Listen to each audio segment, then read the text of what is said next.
Hey guys, it's Aline.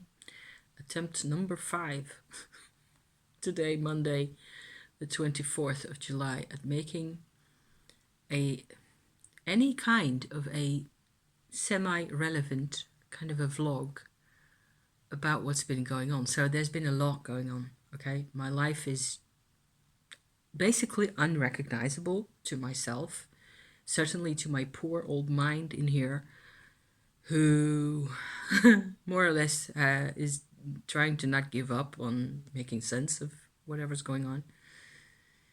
Um, lots of those big aha moments where all of a sudden something really simple, this can be quite scary. And I think that's what's happened with me recently here, is that there have been a number of scary moments, a number of sudden changes where the results are positive. I did a lot of work and I get results from the work, and it just doesn't, it actually changes things. And then actual change scares me again. So I feel pretty wobbly and also quite tired. And I sleep really well and I eat really well and I'm healthy and I don't do any unhealthy things. Also, I mean, I might go outside a bit more, except when it doesn't rain, please. Yes. I am okay. The thing is that I'm okay, only I have to deal with change, and it is a lot of change on top of each other. So maybe this is relatable for somebody out there, where it's not just one big thing changing, it is like 5 or 10 massive things are developing, things are growing, and most of it is actually really satisfying, but you have to adapt, and it'll just take some time to adapt. I need to go camping, which is, well, we will be doing that soonish, and I'm so looking forward to being outside and being in the tent and sleeping in the tent and cooking in the tent and shopping for cooking in the tent. It'll just be wonderful. So here's to that. My last big change, I want to talk about this. I just have to get this job done, and I want to make this clear and make it understandable, and without being super rational about it, which is what I always tend to do, yada yada yada.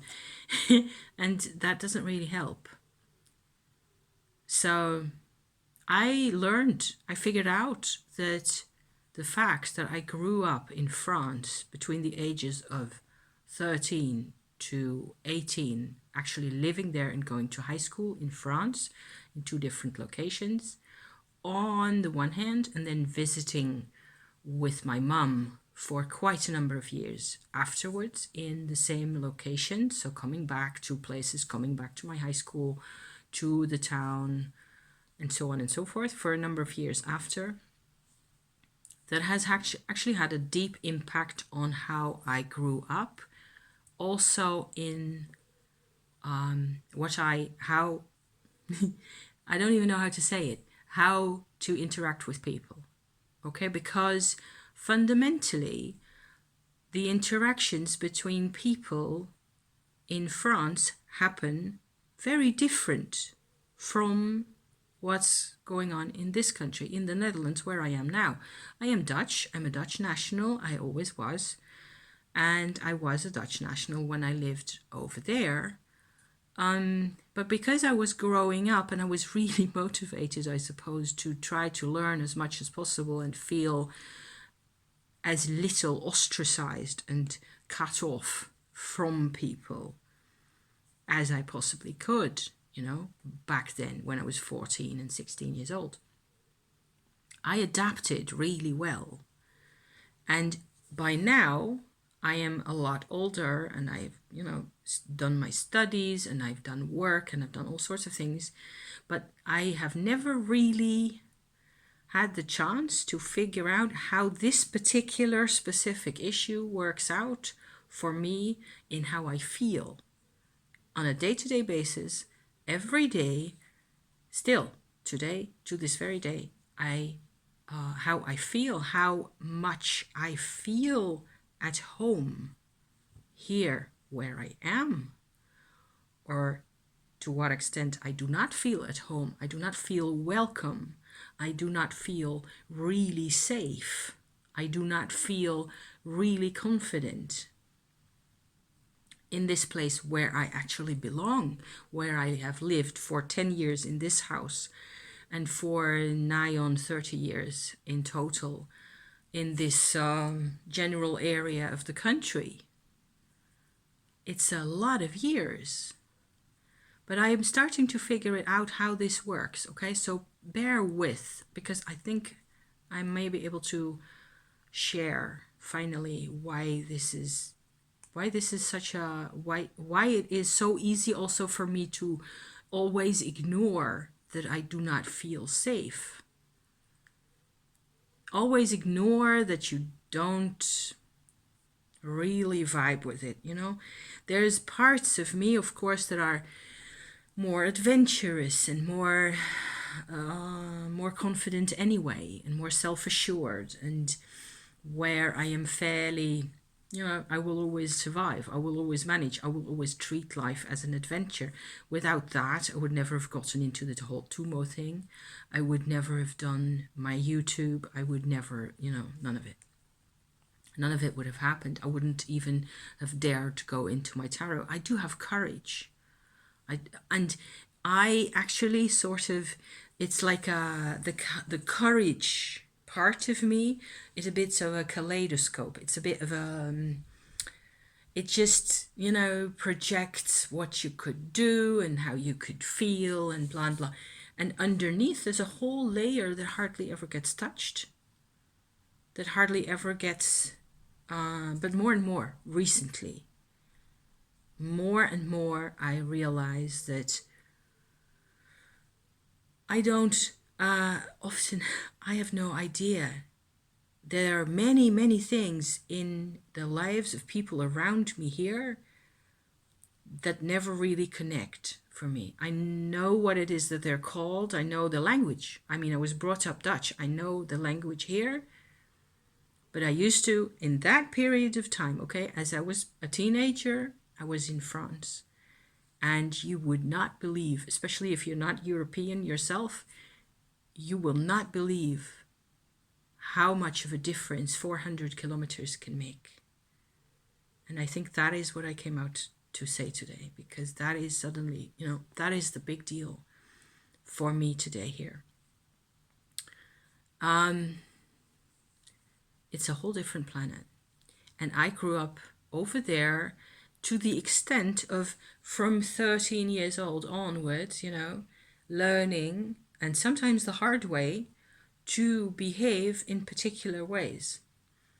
The result of that is that the moment, now I'm 57, going to be 57 in August, the moment I cross the border into France, it is like I know what I'm up against, and everything just falls off my shoulders. There's a weight going off my shoulders, and I can just relax and rely on 9 out of 10, 99 out of 100 times. I can predict if I behave this way, people are going to interact in that manner.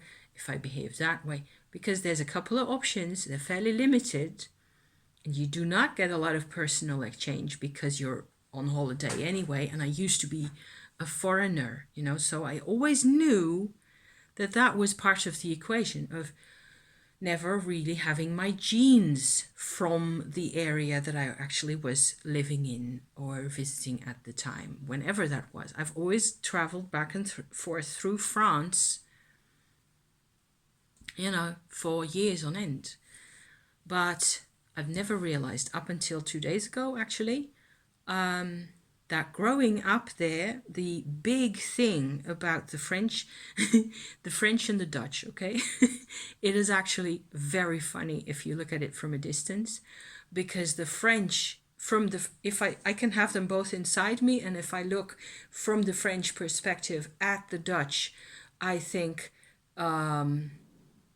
they're it's they have no civilization. The Dutch have no refinement, no real culture. It's like they're all farmers, and yeah. So of course the Dutch perspective on the French is they're arrogant as hell, and they're unapproachable, and there's no way of having. And I knew this, but I've never really understood it, that it is my trick. What I do is not only I speak the language because I was 5 years, growing up speaking nothing else basically from morning till night.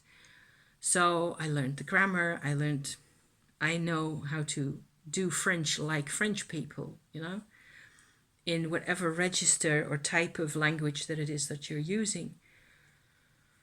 But I lost my thread here. What I notice now, what I've sort of realized that I actually can be aware of doing, but I never really noticed before, is that every time I encounter a French person in France, in a shop or in a market stall or in public services or on a train station or whatever else have you, I sort of have an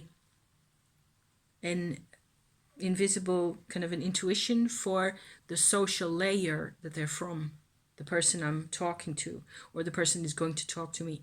So depending on what it is that I need from the person, I will assess, look at the person like in a quarter of a second, and know what type of language, where I'm supposed to be sitting myself in how I speak, because there's differences in language within the French language. It is not one language, not at all, okay?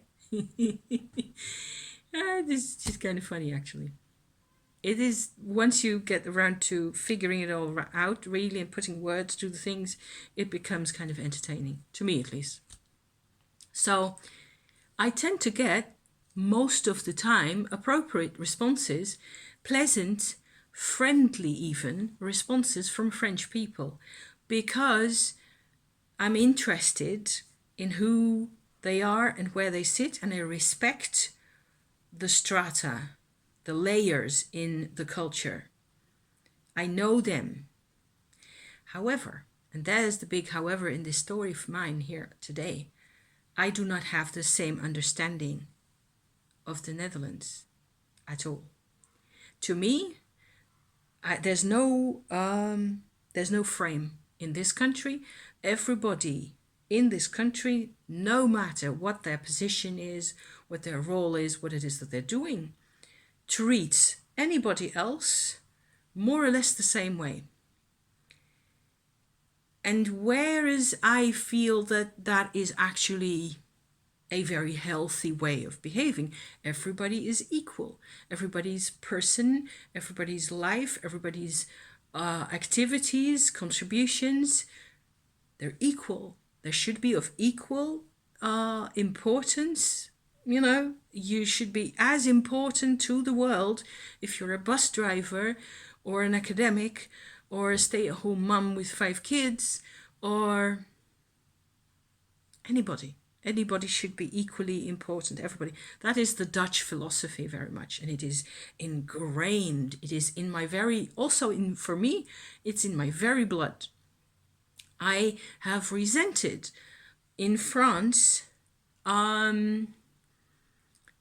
what I then also interpret as this artificial posturing of people and the superiority coming, the arrogance, literally the arrogance coming with this whole thing of the way of, the way things are.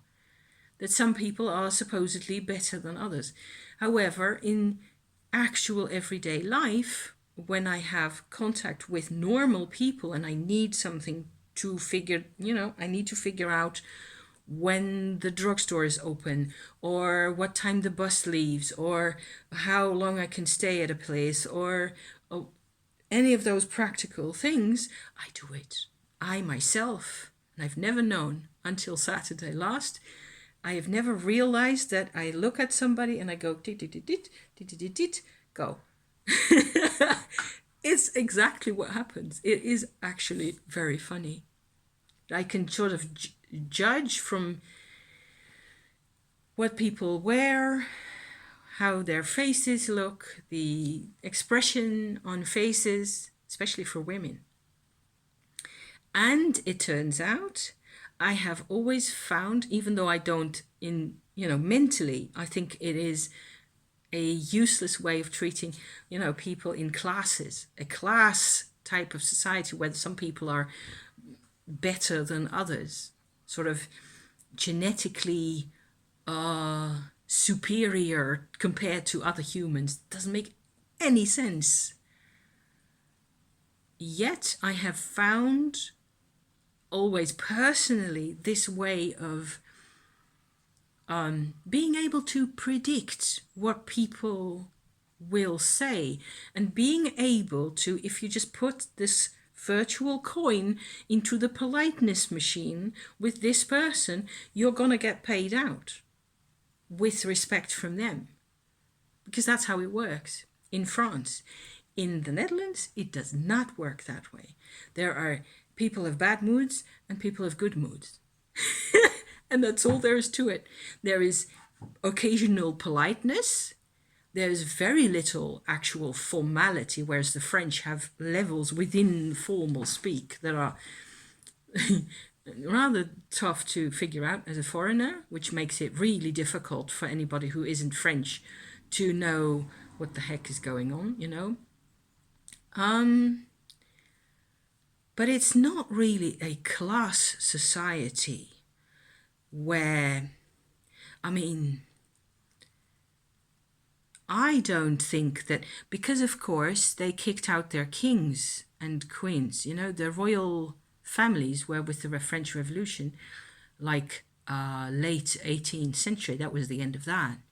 So you do not see the society as, if my information on English speaking class society comes from Agatha Christie, which is one of the greatest sources of sociological information that I can recommend here.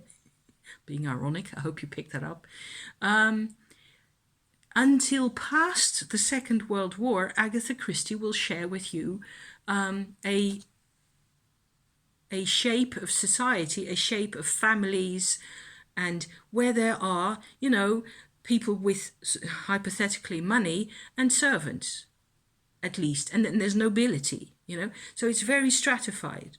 It doesn't look like that in France at all. There's no, but the mentality, the way of needing respect is different, and the way you actually, I've always felt, I'm sort of realizing this now finally at the end of this very long video, that you can, if you have a bus driver, okay, one of my most iconic, normal, recurring types of conversations that I will be having when I'm in France will be with bus drivers and coffee shop owners, places, people like that, the most regular kinds of people. They want respect, okay? They're proud. There's a sense of pride, but it's more of a pride in their place and the country as a whole, much more than in pride as individuals, because they don't look at themselves like that necessarily. But you can tweak the language, just little bits and pieces, and I would be desperate to find an example for you of that kind of a tweaking going on. It's in everything, in inflections, in pauses, in the way you speak. You show as a participant in that moment in French culture at that particular time when you're visiting. You're showing that you understand, and that as you respect them, you respect yourself. Okay? It is like so it's not arrogance at all. It is mutual upholding of a easy to access, once you know the tricks, frame of reference that will always be there. There will always be reliable, and it's just a couple of really simple tricks, and you have to by now, I mean, I've tons of memories in my brain that you can't see as you sit there, where I know what it is that we were, how it was that we were interacting. And it was really based on this invisible framework of priorities and knowing what it was. And it's not even material things, and it certainly isn't about money. The only common frame of reference for Dutch people that I find, that I encounter living here, that I've encountered throughout those, whatever the heck it is by now, 40-ish, slightly less than 40 years that I live in my own country, the only frame of reference, the only thought reference, the idea that everything boils down to for this culture seems to be money, possessions, money, the house I own, the car I own, how many kids I've got, how many cars my kids have. What? Very materialistic. Which is another assumption, okay? Because the most Dutch people that I individually really know don't really care. And underneath this veneer of those are the things we talk about the whole time, those are the important subjects in life, is the bank, the money, and the bank account, and the mortgage, and nothing much else. And no life and no emotional. So you have to make this, in Holland, in the Netherlands, you have to make this really massive jump and break with this whole conventional, to talk to somebody that you might perhaps know quite well actually about something else than money, which is like mental laziness or what. We have some of the best educated people of all ages walking around in this country. Why shouldn't you talk about other things? In France, you can talk to a bloody stranger about poetry. You know? So I am very excited about this change of perspective for myself, and also I feel excruciatingly vulnerable and unsafe all of a sudden, or that was this morning basically, where I had no idea how to proceed from here, you know, how to, once I realized that most of my social interacting with people seems to be based off of something I learned 40 years ago in another place, and I cannot apply any of that over here. It doesn't work. I tried sometimes, and being polite relatively, you know, and showing respect to some extent, tended to give me about 20% of the result that I was expecting it to do. So it basically just plunked. It tanked is the word, I think. It just fell, poof, dead. And so I have no friends except for, you know, whoever is out there who sometimes drops me a comment or a like or thank you for that, you know. And with me, I think there's hundreds or if not thousands of people who may not have grown up in a different country, but there may be something similar going on where the frame of reference that you had when you were 17, you're still pushing that, you're still working with that frame of reference. And it either never worked, or it never gave you the results that you needed, or what you really need and the frame of reference are two completely separate things that aren't really connected. And what we have to work with, of course, is what we really need. And I would like very much, yes, thank you, to feel a bit more at home here, to feel a bit more safe, and to feel a bit more like I can just let it go and just do my thing. You would say that that is what I am doing most of the time. But I'm always on my guard. Always. There's always like this little bit inside the back of my brain going, yeah, what if? Oh, it's exhausting. Actually, it's quite exhausting. So I'm going to actually hold it right there because thank you for listening to me talk about this. I will have to think of a title for this video now. I will be back. I want to do a couple more. I want to do a 2 more updates, and I've got hair care updates and bits and pieces, you know. More later. Thank you so much for being here. You are even more valued by little me now than you already were. Okay, wherever it is that you are. And thank you for being here. Okay, and be safe. And I will see you next time. Okay, ciao for now. Thank you.